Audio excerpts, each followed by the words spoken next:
Hello students, मैं आकाश आप सभी का वाणिज्य क्लासेस में स्वागत करता हूं। ये मेरी वीडियो बच्चे अकाउंटेंसी से रिलेटेड होने वाली है। जैसे कि आपको पता है, मैं अभी तक आपके साथ डिस्कशन कर चुका हूं इकोनॉमिक्स से रिलेटेड, चाहे वो 11th का हो या 12th का हो, और ये वीडियो मेरी होने वाली है अकाउंटेंसी 11 से रिलेटेड। तो इस वीडियो में मैं आप सभी के साथ सिलेबस और उसके वेटेज को डिटेल में डिस्कस करने वाला हूं। अब हम स्टार्ट करते हैं अपने सिलेबस के डिस्कशन के साथ। तो बच्चे, अब मैं आपके साथ डिटेल में डिस्कस करने वाला हूं हमारे अकाउंटेंसी के सिलेबस से रिलेटेड। तो आइए हम सिलेबस को डिटेल में देखते हैं। ओके, तो बच्चे, हमारा सब्जेक्ट है अकाउंटेंसी, जिसमें कि आपके पास 3 पार्ट होने वाले हैं। सबसे पहले आपको मिलेगा पार्ट ए, देन आपका पार्ट बी बच्चे, देन आपका पार्ट सी। तो इन तीनों ही पार्ट में क्या होने वाला है ये हम देखने वाले हैं। तो पार्ट ए जो आपका होगा बच्चे, वो रिलेटेड होगा थ्योरेटिकल फ्रेमवर्क से रिलेटेड। ओके, जिसमें हम डिटेल में एक बेसिक आइडिया लेंगे अकाउंटिंग क्या होती है, थ्योरेटिकल फ्रेमवर्क देखेंगे थ्योरेटिकल बेसिस पे। ओके, नेक्स्ट वन बच्चे, पार्ट बी जो हमारा होगा उसमें हम डिटेल में डिस्कशन करेंगे financial statement of sole proprietorship. जितने भी बिजनेसेस अगर हम बात करें एक सिंगल ओनर के द्वारा रन किए जाएंगे, वो सारे हमारे financial statement of sole proprietor में हम अकाउंटिंग सीखने वाले हैं। और बच्चे, हमारा जो लास्ट पार्ट होने वाला है, जो कि थर्ड पार्ट है, वो है पार्ट सी, जो कि आपका प्रोजेक्ट वर्क होगा। और उम्मीद है प्रोजेक्ट वर्क आपको अच्छे से पता है, जो कि आपको स्कूल प्रोवाइड करता है। और बच्चे, अब आइए, अब हम स्टार्ट करते हैं यूनिट वाइज डिस्कशन, जो कि हमारे पास 3 यूनिट्स हैं। एक फर्स्ट यूनिट है थ्योरेटिकल फ्रेमवर्क, सेकेंड यूनिट है हमारे पास अकाउंटिंग प्रोसेस, देन हमारे पास फाइनेंशियल स्टेटमेंट। ओके, इनके साथ हम इनके चैप्टर्स को भी देखेंगे। तो बच्चे, अब हम डिटेल में बात करने वाले हैं अपनी पहले पार्ट की, जो हमारी यूनिट 1 है, जो कि थ्योरेटिकल फ्रेमवर्क है बच्चे। तो इसमें जितने भी हमारे चैप्टर्स हैं इनको अब हम डिटेल में डिस्कस करेंगे। तो यूनिट 1 जो कि बच्चे थ्योरेटिकल फ्रेमवर्क होने वाली है, जिसमें कि चैप्टर नंबर 1 है हमारा introduction to accounting, then basic of accounting terms, then हमारा theory base of accounting, then हमारी basic of accounting terms, then बच्चे अगर हम नेक्स्ट चैप्टर की बात करेंगे वो हमारा accounting procedure, rule of debit and credit, और लास्ट जो हमारा इसमें चैप्टर होने वाला है बच्चे, वो specially the most important chapter GST, goods and services tax के बारे में पूरा हम देखने वाले हैं। और इसमें बच्चे हमारा जो वेटेज है वो कंप्लीट, ये जो हमारी फर्स्ट यूनिट है ये होल्ड करती है 12 मार्क्स को। तो बच्चे, अब हम स्टार्ट करते हैं। एक छोटा सा आपके सामने एक बेसिक ओवरव्यू मैं देने वाला हूं अभी तक जितने भी मैंने चैप्टर्स की बात करी है।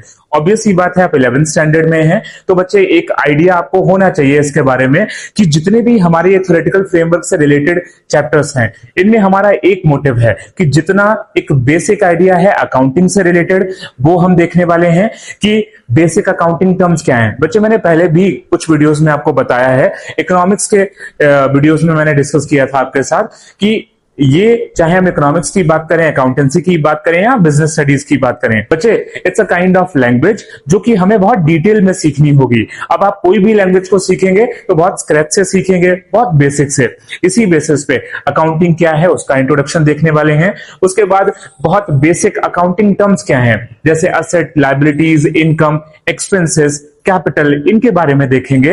और देन बच्चे एक हम थ्योरेटिकल फ्रेमवर्क जो थ्योरी ऑफ अकाउंटिंग है वो देखने वाले हैं। फिर हम बात करेंगे डेबिट एंड क्रेडिट रूल्स की, कि आखिर हम अगर डेबिट और क्रेडिट करेंगे तो किस तरीके से, कौन कौन से हमारे पास अप्रोचेस हैं। और लास्ट में हम जीएसटी के बारे में भी बात करेंगे, जो कि दी मोस्ट इंपॉर्टेंट है। तो इस यूनिट में हमारा मोटिव है एक थ्योरेटिकल फ्रेमवर्क को देखने का, जिसको हम आने वाले वीडियोस में बहुत डिटेल में देखने वाले हैं।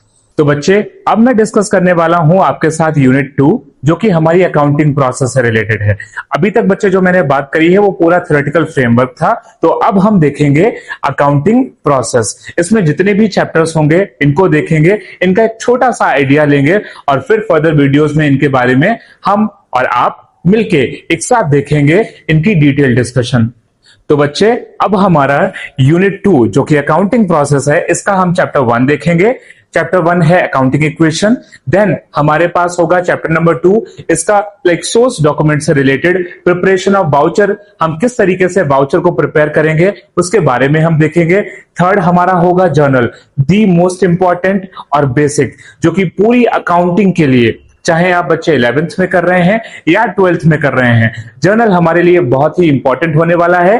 तो थर्ड हमारा होगा जर्नल, देन जर्नल के बाद हमारी नेक्स्ट स्टेप होगी लेजर। ओके, तो बच्चे यहां पे हमने अभी तक देखा है हमारा चैप्टर नंबर 1, देन 2, देन 3 और उसके बाद फोर्थ भी चैप्टर जो कि हमने लेजर के बारे में बात करी है। अब बच्चे हम कुछ स्पेशल सब्सिडरी बुक्स देखने वाले हैं जिसमें हम कैश बुक से रिलेटेड बात करेंगे और जो भी हमारी अदर बुक्स होंगी जो कि हम सब्सिडरी बुक्स का भी नाम देंगे। अब बच्चे आप एक कॉमर्स के स्टूडेंट हैं तो मेंटेन करना आना चाहिए आपको बुक्स को, तो किस तरीके से हमारी कैश बुक्स होंगी उनका हमें एक आइडिया मिलेगा, किस तरीके से इनको हम प्रिपेयर कर सकते हैं, इनके फॉर्मेट के साथ हम डिटेल में इसमें डिस्कस करेंगे।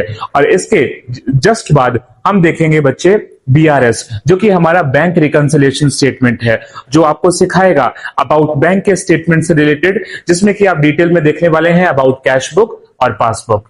अब हम बीआरएस के बाद जो कि अभी हमने बैंक रिकंसिलिएशन स्टेटमेंट की बात करी है, इसके जस्ट बाद जो हमारा चैप्टर होने वाला है वो हमारा ट्रायल बैलेंस है। इसमें बच्चे ट्रायल बैलेंस की बात करें तो एक ये हमारा अकाउंटिंग का ही प्रोसेस है, जैसे कि आप जर्नल अभी देखे हैं, लेजर बनाना सीखेंगे, उसके बाद ट्रायल बैलेंस भी उतना ही इंपॉर्टेंट है। तो ट्रायल बैलेंस एक तरीके का स्टेटमेंट है जो कि आपको डेबिट और क्रेडिट का इफेक्ट अच्छे से समझाएगा। और ट्रायल बैलेंस के जस्ट बाद बच्चे हम बात करेंगे प्रोविजन एंड रिजर्व्स की, कि प्रोविजन क्या होता है, रिजर्व्स क्या होते हैं। बच्चे कहीं ना कहीं बच्चे इन टर्म्स के साथ ऑलमोस्ट लाइक कंफ्यूज रहते हैं, तो इनको हम डिटेल में और एग्जैक्ट वे में प्रोविजन और रिजर्व्स में डिफरेंस, इनका मीनिंग, इनके टाइप्स वो हम देखेंगे, क्योंकि कॉमर्स स्टूडेंट के लिए बहुत इंपॉर्टेंट होने वाला है।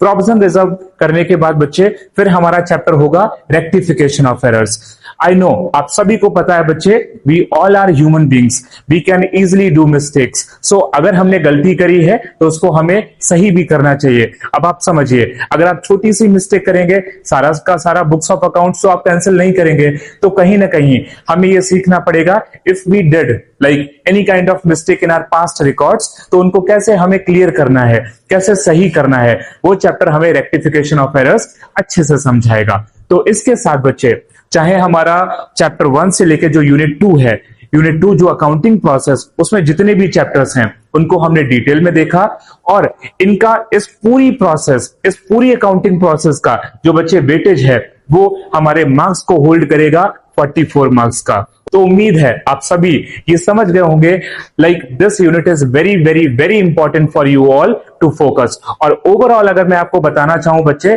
तो इस यूनिट में स्पेशली अभी तक मैंने थ्योरेटिकल फ्रेमवर्क के बारे में बताया, इसमें आप सारा का सारा प्रैक्टिकल फॉर्म के बेसिस पे चीजें सीखेंगे। अकाउंटिंग क्या थी यूनिट 1 बताई है, अकाउंटिंग किस तरीके से करेंगे, प्रैक्टिकल बेसिस पे हमें नॉलेज चाहिए तो अकाउंटिंग प्रोसेस को देखने वाले हैं। तो बने रहिए। और अब हम बात करेंगे यूनिट 3 जो कि हमारी financial statement of sole proprietor से रिलेटेड है। और बच्चे वो हम स्टार्ट करने वाले हैं। और इस यूनिट में मेरे लाल, इसमें हम डिटेल में देखेंगे कि सबसे पहले हमारा इसमें चैप्टर होने वाला है लाइक फाइनेंशियल स्टेटमेंट, जो कि हमारा विद एडजस्टमेंट और विदाउट एडजस्टमेंट। बच्चे कहीं ना कहीं एक अकाउंटेंट के तौर पे आप ऑलरेडी एक बेसिक आइडिया अकाउंटिंग का सीख जाते हैं, किस तरीके से करनी है मेन। अब हम फाइनेंशियल स्टेटमेंट में कंप्लीट फाइनेंशियल स्टेटमेंट बनाते हैं, तो वो विद एडजस्टमेंट के साथ और विदाउट एडजस्टमेंट के साथ देखेंगे। तो चैप्टर 1 फाइनेंशियल स्टेटमेंट से रिलेटेड होगा इसमें। और देन हमारा इसमें जो चैप्टर बच्चे नेक्स्ट होगा वो होगा अकाउंटिंग ऑफ इनकम्प्लीट रिकॉर्ड्स। तो इसको भी हम डिटेल में देखने वाले हैं। हम इसमें बात करेंगे इसके बारे में डिटेल में, जो कि सिंगल एंट्री के बेसिस पे होगा। उम्मीद है आप समझ रहे होंगे। और ये यूनिट बच्चे नंबर 3 है जो कि फाइनेंशियल स्टेटमेंट से रिलेटेड है, स्पेशली सोल प्रोप्राइटरशिप से रिलेटेड। ये यूनिट हमारी होल्ड करती है 24 मार्क्स को। तो बच्चे इसके अकॉर्डिंग कहीं ना कहीं मैंने आपको पूरा एक ओवरव्यू दिया है तीनों ही यूनिट्स का, चाहे वो थ्योरेटिकल फ्रेमवर्क से रिलेटेड हो, अकाउंटिंग प्रोसेस से रिलेटेड हो, financial statement of sole proprietor से रिलेटेड हो। Accounting like unit 1 was for 12 marks, unit 2 was for I think 44 marks, जो कि सबसे ज्यादा वेटेज को होल्ड करती है।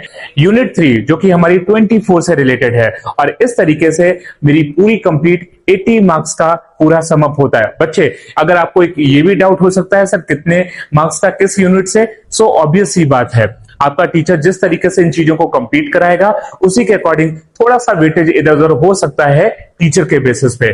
पार्ट ए ज्यादा होल्ड करेगा फर्स्ट यूनिट में, पार्ट बी फिर उसके बाद ज्यादा इंपॉर्टेंट होल्ड करता है वेटेज को, देन पार्ट सी हमारा लास्ट में जो सेकंड यूनिट्स एग्जाम्स जो भी आपके होंगे उनमें सबसे ज्यादा वेटेज किससे होगा बच्चे, पार्ट सी से रिलेटेड। तो उम्मीद है आपको ये चीजें बिल्कुल अच्छे से समझ में आई होंगी। तो बच्चे आपको ये भी पता चल गया है, हमने पार्ट ए पार्ट बी जिसमें कि हमने 3 यूनिट्स की बात करी है, चाहे वो ऑलरेडी आपको यूनिट्स के बारे में पता है बच्चे, ठीक है, सारा आइडिया आपको हो चुका है।